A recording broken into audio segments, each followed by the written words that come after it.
Spain versus Belgium match ramp ఉండినది. Match extra టైంకి వెళ్తున్న టైంలో మెరీనో వచ్చేసరికి గోల్ స్కోర్ చేశాడు. లాస్ట్ మ్యాచ్ పోర్చుగల్ మీద ఎలా 90+1 మినిట్ దగ్గర స్కోర్ చేశాడు, ఇక్కడ 88 మినిట్ దగ్గర వచ్చిన 2 మినిట్స్కి గోల్ స్కోర్ చేశాడు. Belgium goal keeper tremendous, Belgium alive ఉండడానికి one of the main reason.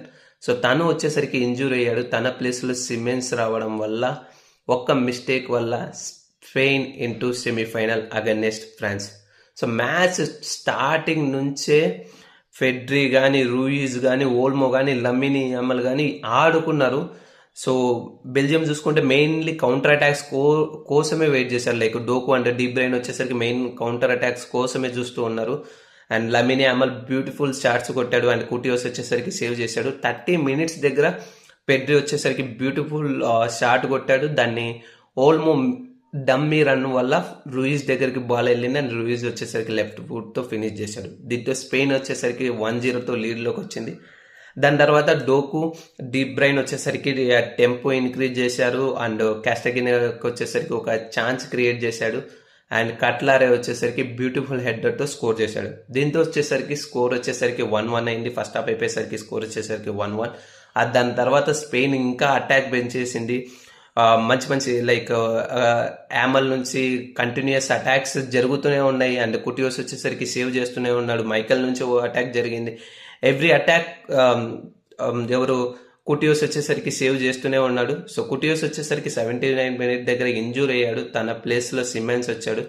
Siemens వచ్చి రాగానే ఈవెన్ తన దగ్గర నుంచి ఒక 1 or 2 సేవ్స్ పడ్డాయి. 87 మినిట్ దగ్గర కుర్బాస్ వచ్చేసరికి బ్యూటిఫుల్ షాట్ కొట్టాడు. అండ్ సిమెన్స్ వచ్చేసరికి దాన్ని ఆపాడు. ఆ బాల్ అనేది కంప్లీట్గా హోల్డ్ చేయలేకపోయాడు. అది బాల్ అనేది మిస్ అయిపోయింది. అక్కడే పక్కన ఉన్న మెరీనో వచ్చేసరికి just simple tap into goal score చేశాడు. దీనితో 2 back-to-back లాస్ట్ మినిట్స్ గోల్స్తో స్పెయిన్ను బతికించేశాడు మెరీనో.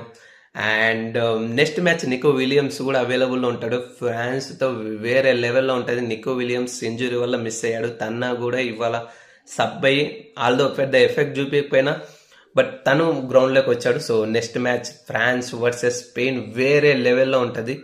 అండ్ కుడోస్ టు కుటియోస్ వేరే లెవెల్లో సేవ్ చేశాడు. ఆల్మోస్ట్ 6 సేవ్స్ చేశాడు.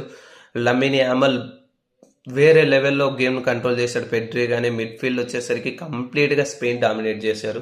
ఈ మ్యాచ్ వచ్చేసరికి వేరే లెవెల్లో ఉన్నది. మళ్ళీ డల్లాస్లో France versus Spain, Yamal versus Mbappe, అది కూడా క్రేజీగా ఉంటుంది.